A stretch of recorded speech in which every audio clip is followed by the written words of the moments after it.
It's time for another episode of the Shaun Tabatt Show, a podcast where I connect you with thought leaders from across the globe, digging into some of my favorite topics like personal development, marketing, spirituality, and pretty much any other shiny object that happens to catch my attention.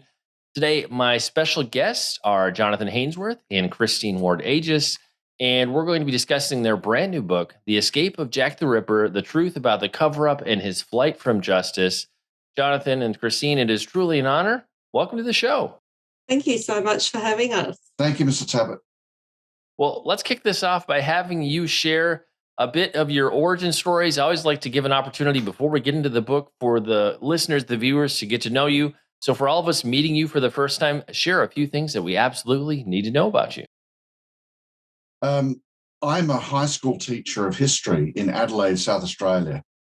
And I've got about 30 years experience in that field at different schools. And Christine is a retired public servant and a researcher and a writer and a painter. And we're together romantically as well as just co-writers of this book.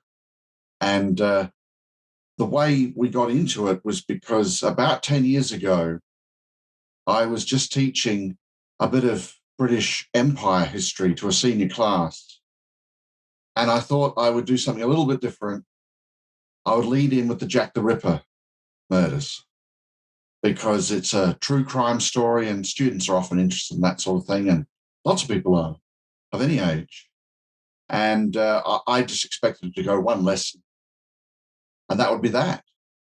I didn't have a great interest in it. I felt nothing but sorry for the victims of this hideous murderer. These were women in the East End of London in the impoverished suburb of Whitechapel, driven into selling themselves on the street due to poverty.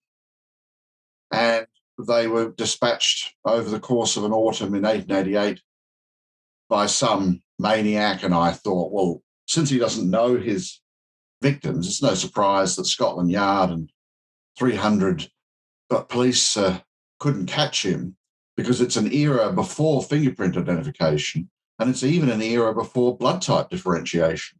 So unless he was really caught in the act, and I just left it at that. But in showing the students some of the sources, one of them noticed a discrepancy. And I couldn't answer that student's question because I hadn't noticed what she had noticed. And so I thought, well, I'm sure some author somewhere will have noticed what a 16-year-old student has noticed. But in fact, I could find nothing. She had noticed something. I couldn't explain it. So that began my journey to just become more informed about the subject. And in doing so, what I discovered, and then Christine came aboard as a researcher for our books, what I discovered was, to my surprise, it's not a mystery. I'd always accepted it that the identity of the murderer was unknown. There were some police suspects, but they weren't very strong. And what I actually discovered was quite the reverse. A police chief solved the mystery at the time in 1891. And a few years after that, he shared the solution with the public. So in the last days of Queen Victoria's reign into the Edwardian era before World War I, the average person of the 1900s, they could have told you exactly who Jack the Ripper was. He was an English gentleman. He was a middle-aged retired surgeon, and he was very rich and very reclusive, and he suffered from some sort of terrible mental derangement, and he decided to kill himself as a police dragnet closed in on him, and he drowned himself in the River Thames at the end of 1888. So the average person in the 1900s would have repeated that because they would have read it in the newspaper. What I discovered was that the police chief did not want the respectable family of the murderer to be identifiable from such a profile. So they just fudged the details. Him and a famous true crime writer just fudged the details a little bit. And what he actually was not a middle-aged doctor. He was a young lawyer. Decades later, decades later into the 20th century, when the identity of the young lawyer became known, and his name was Montague Druitt, a whole generation of researchers said, yeah, but he's not a doctor. Therefore, the police chief didn't know what he was talking about. And we argue the whole subject went in the wrong direction at that point, towards hoaxes and dodgy DNA and royal conspiracies, when actually it's the original police solution after all. Funny how often is it's maybe the simplest or most obvious solution that is the solution to the mystery that we're trying to solve. A slight left turn before we get into more of the book. I'm curious, for you two working together on a project, my whole life is consumed with working with authors. And when I talk to authors who collaborate on a project, I'm always curious to hear, how did you work out who did what writing, or what was your collaborative project or process like for the book? I'm always curious. Well, Jonathan had started writing a book back in 2012, 13, and he'd spoken to me about Jack the Ripper, and he had a few ideas about it and was looking at a few sources. And he said to me, why don't you have a look at what you can find? And that sort of set me off. And I've spent all of those years researching the story, and particularly I found that there are a lot of gaps in the research that had already been done, and particularly around Montague Druitt himself and his family. And from my background, I was always interested in family history and genealogy, so I had some skills in that, and that's really where I started, actually looking at his family and then looking at Sir Melville Macnaghten, because the police chief. There was a big question about why he would write in a memorandum that Montague Druitt was his most favoured suspect for being Jack the Ripper. It's a pretty big call if you don't think that's true. And Jonathan said, well, he seemed to fudge a few details. So I thought there's something there that hasn't been found before. So I started looking at him and looking at the Druitt family, and I found a connection between Sir Melville Macnaghten and the Druitts, and that was via one of Sir Melville's closest friends, a bomb disposal expert called Sir Vivian Magendie. That was a eureka moment for us with our research, because when you say, well, why would someone risk their career to sort of cover up for an upper class family? Is it just because they were upper class? And the answer is no. He's very close. Sir Melville Macnaghten, he disguised the solution somewhat, not just from the public, but from the rest of Scotland Yard. And initially, I knew that was difficult to believe he would put his career on the line like that for a family he didn't know. And what Christine discovered was that an extremely close buddy of Sir Melville's, Colonel Sir Vivian Magendie, was connected to the murderer's family by a marriage. The two clans were connected that way. And therefore, he had a personal motive to make sure that the whole truth never leaked. And that was the cover-up we refer to in the title of our book. To answer your question, Mr. Tabatt, Christine wrote the first half and I wrote the second half of the current book. And that's how we collaborated.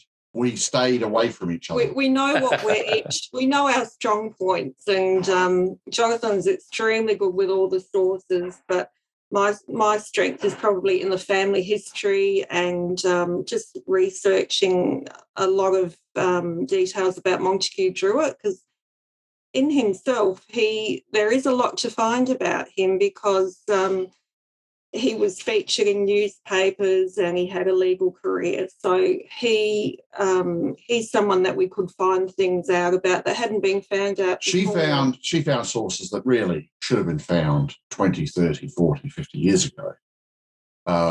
Even with digitalisation of archives, there are so many writers on this subject who've just not done the hard work, including me, I might add, in that I didn't research the book.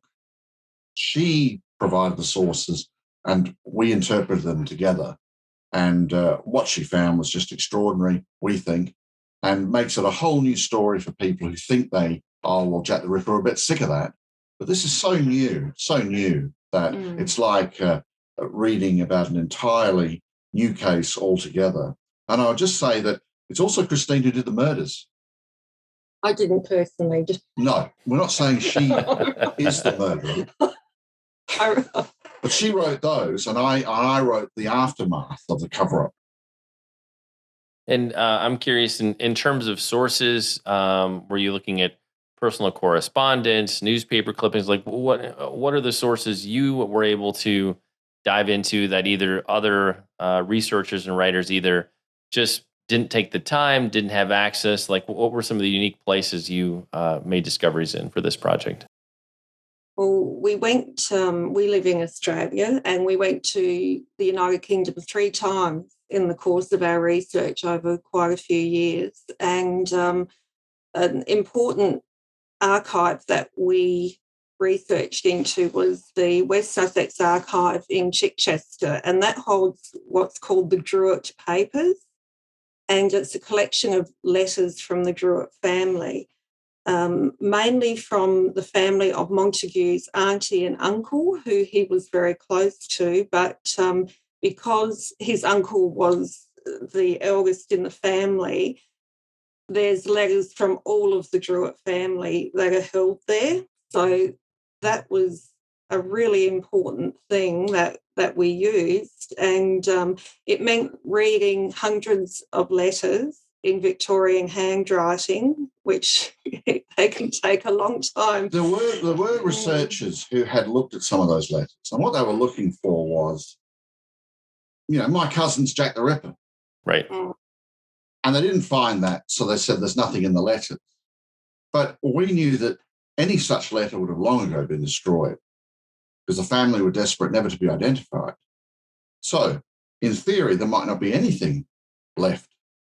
But what Christine did, because she was the one who meticulously went through this huge archive, was that she found subtle indications of tension and agitation after the Whitechapel murders, where the family are now starting to write to each other in a very uncharacteristic way. They're using cryptic language, almost like code.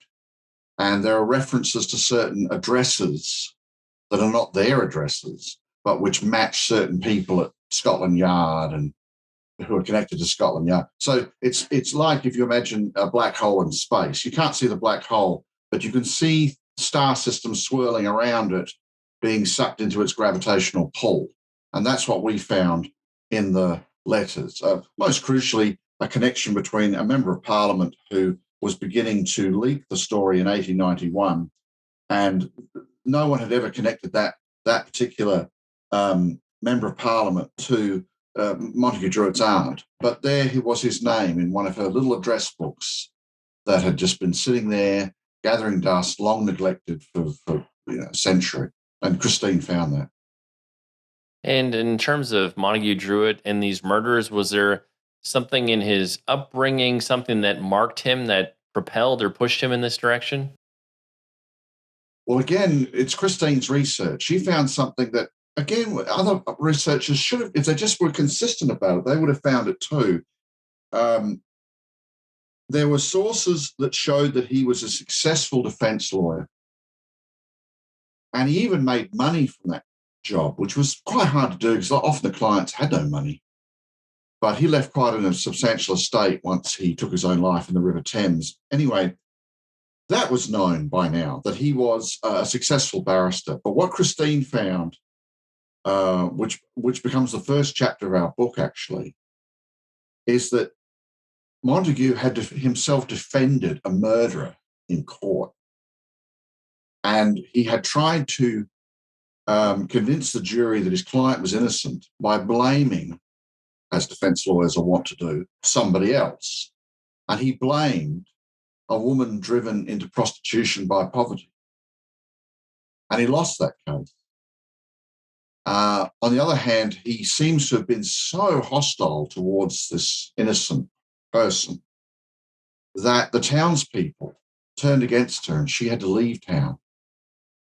So we see, apart from the extraordinary thing of a man who would be later accused of being a serial killer, is in court defending a murderer. I mean, some people have drawn the comparison with Ted Bundy, the infamous serial monster in your country's history. But he was never a lawyer. He was just a law student. Whereas Druitt actually is a lawyer and very good, and he's defended a murderer, and then he himself becomes a murderer. But we think that connects to something in him, some depraved and evil impulse to murder women who are already in a vulnerable state, and to go into the streets of Whitechapel and murder them in the streets like they have no dignity at all. He tears up their corpses after he strangles them. And we think that perhaps something was to do with that case that he lost, that unleashed something terrible inside him. And in terms of these murders, was he ever close to being discovered or arrested? What we tend to do in the book, and we make it very clear to the reader when we are speculating, because it's an unusual solved mystery. You've got Act 1, the murders. You've got Act 3, a group of Victorians who are credible sources to us, a police chief, members of Druitt's family, a couple of clergymen, a member of parliament, a true crime writer. They all believe in Act 3, it's Montague Druitt.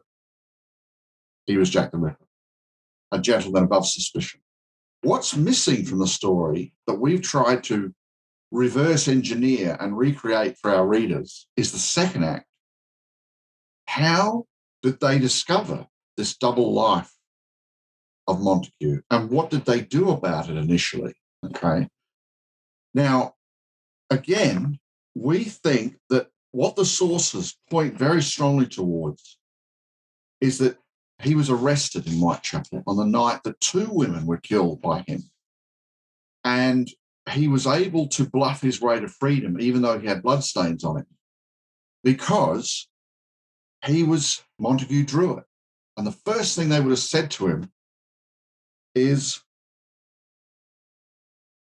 are you related to Dr. Robert Druitt, the late Dr. Robert Druitt? Because he was one of the most famous physicians in England, because he was experimenting with wine and seeing whether wine could be healthy for people. So alcohol, beverage companies, wine merchants used his name in advertising.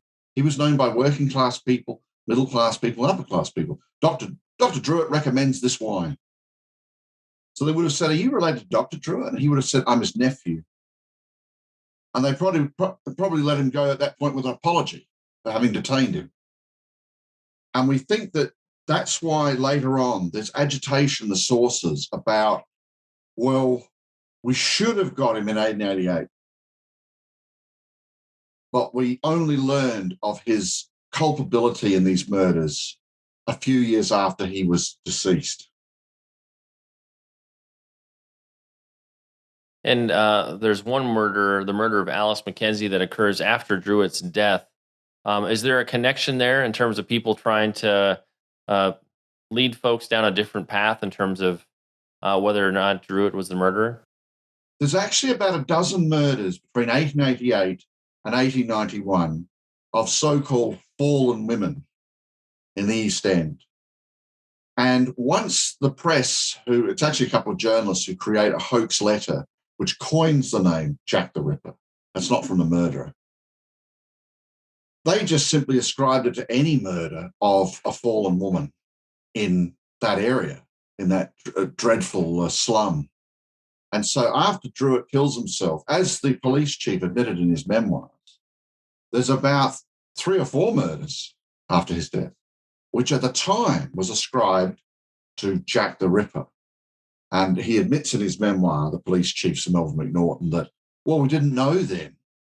Didn't know till years later that we were chasing a ghost. So these are just other murderers, copycat murderers, that Druitt was responsible for 5 of that dozen. And in terms of the mark that Jack the Ripper leaves on culture, why do you think the world over has a fascination with? I mean, I think of all the books, the movies, Yes. everything that leads back to this case. Clearly, it struck a chord throughout all of world society for it to be such a hot topic all these years later. It's actually shifted in public consciousness over the decades. Initially, we think that what Montague Druitt was doing was that he was a terrorist, and he was in an age of terrorism.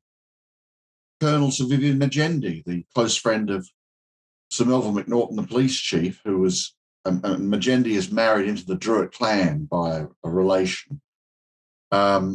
He is a national hero because he's having to disarm all these bombs planted by Irish terrorists. So it's an age of terrorism. And we think that Druitt was although he came from a conservative and wealthy and respectable background, at some point he was turned on by socialistic ideas. And so he realized that a couple of murders before he started had caused the press, the tabloid press, to do this significant about-face. These were murders of prostitutes by separate gangs, and they were pretty horribly treated, their bodies. And the press, who usually always ascribe fallen women to moral failure, personal moral failure, were now saying, well, yes, their deaths were terrible, but you know what? Their lives were terrible because of poverty. And we think at that moment, Montague Druitt, who worked for a charity called Oxford House, and that's how he knew the East End, he decided, I'm going to escalate this change.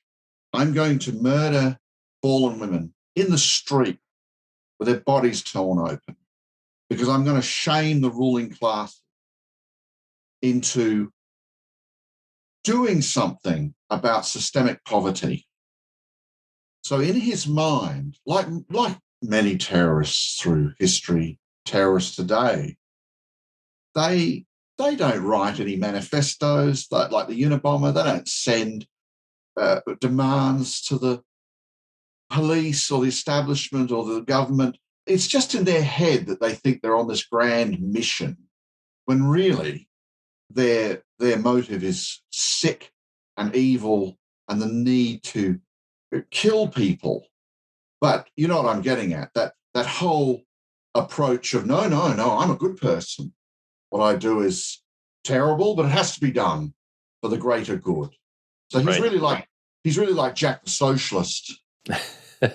Yes, a strong case of the end justify the means, regardless of the fallout and what's happening in the meantime. By the early 20th century, sorry to interrupt. Oh, no problem. By the early 20th century, a lot of that was forgotten. All that was remembered was the image of the top hat on top of a toff or a posh or a professional man with a medical bag, and the perception, which was wrong.